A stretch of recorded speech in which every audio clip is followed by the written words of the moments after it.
It's the end of the day with Ray. Hello, my friends. Well, let's jump on the interactive board and go through Epson's FY 2022. Ladies and gentlemen, there's a big lesson for our friends over at Ricoh and our friends over at Konica in today's episode. And I just did Ricoh's FY 2022 yesterday. When I did some comparisons in the numbers between Epson and Ricoh, it's a little bit horrifying when I start thinking about Ricoh even more. Because Ricoh has been struggling at producing sufficient operating profit. Our friends at Konica Minolta have been struggling at producing sufficient operating profit. And when you think about Epson, you know what they don't do that both Konica Minolta and Ricoh do? Well, they don't go into the marketplace and sell services on things they don't make. They make products and they go to the marketplace and they sell the products, they sell the supplies for the products and the services around those products. Epson doesn't sell things they don't make. And folks, when you look at the OEMs, and the OEMs that focus on going into the marketplace and selling things they make, supplying the things they make, and servicing the things they make, their operating profit is so much more than what we're seeing at Konica Minolta and Ricoh. And there has to be a lesson in that. Let's dig into that a little bit deeper. So the top line revenue for Epson for FY 2022 was $9.8 billion. They had an operating profit of $704 million, or 7.1%.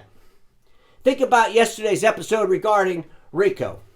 Ricoh had a top-line revenue of $15.8 billion. $6 billion more dollars than Epson. Ricoh produced an operating profit of $584 million.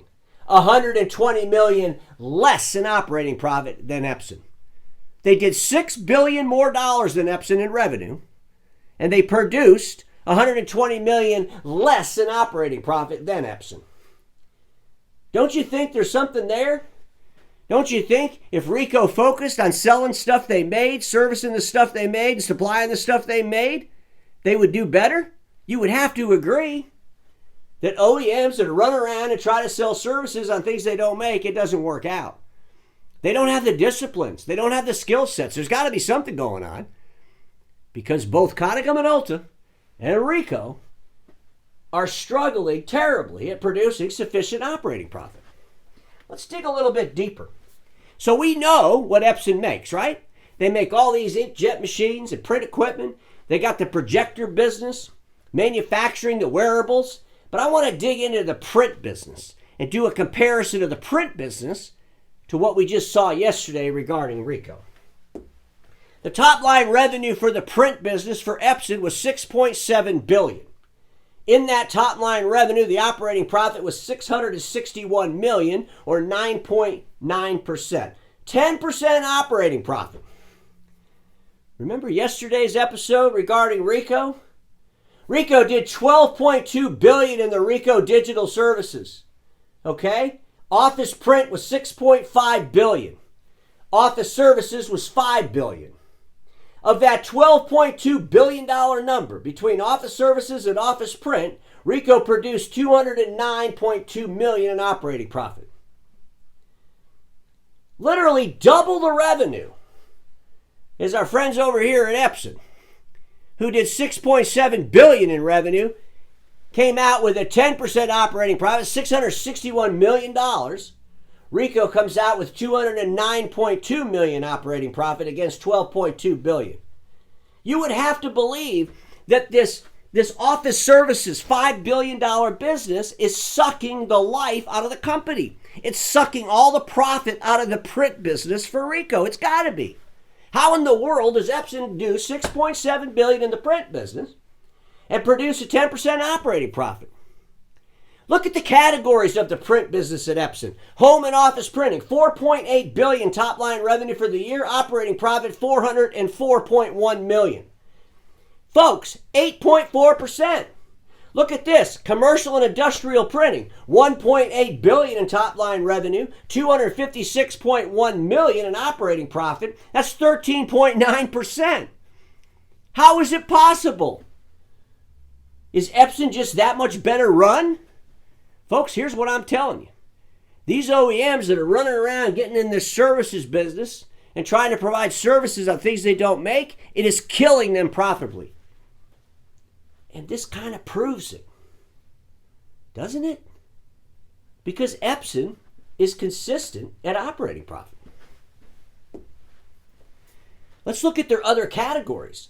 Visual communications, $1.6 billion in top-line revenue with an operating profit of $257.7 million, 16.1%.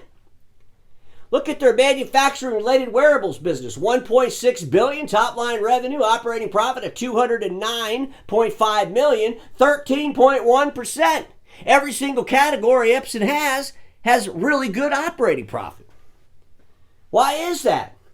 Because every single category Epson has is about a product that they put out into the marketplace and they supply the product and service the product. That's why it's about. It's about stuff they make because they are an OEM. They're not an IT services company. I don't know why these OEMs are so stubborn with this. Konica, Minolta, and Ricoh, stop doing it. Focus on making stuff, putting the stuff you make in the market, supplying the stuff you make, and servicing the stuff you make. And stop trying to be something you're never going to be. Because it's never going to work. And in the meantime, it is literally sucking all of your profit. And it's going to cause you major, major concerns. Let's look at Epson. So they had some free cash flow dip. You can see that in FY 20 and 21, they were kind of flat. They were above the line. They weren't losing cash flow. But in 2022 for FY, they dropped right below zero. For 2023, they want to bring it back. I would have to believe that they will bring it back. I believe this is an anomaly when you look at Epson's history. And they have a great reason. They increased their inventories. Okay? They increased their inventories. It impacted their free cash flow. We'll see how they do.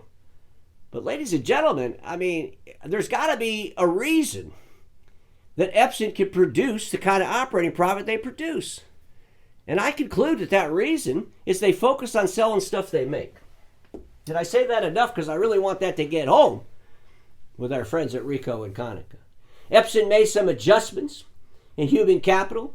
At the end of December of 2022, they had 84,482 people. At the end of March, they had 79,906. So did they make an adjustment?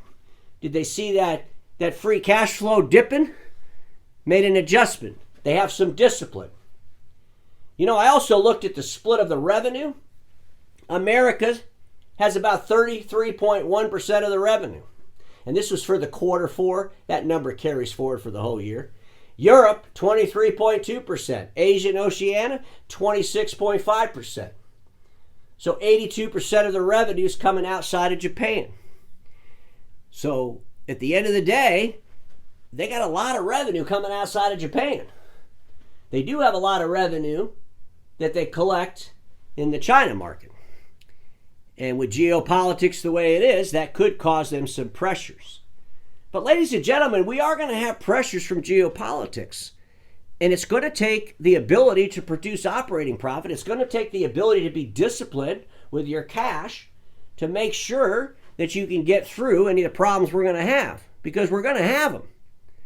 I believe Epson can probably navigate through some pretty big turmoils. I also believe, as I said before, that business laser will be replaced with business ink equipment. But I think we need to do a congratulations to Epson because they're consistent with their operating profit and they understand the marketplace. And more importantly, apparently, they're benefiting greatly by focusing on selling products they make, supplying the products they make, and servicing the products they make. And that's got to be the reason why their operating profit is so much more than both Konica, Minolta, or Ricoh. Just some things to think about, my friends, because we all know this. Status quo is the killer of all that'll be invented. Don't get stuck in status quo, and I'll see you all tomorrow.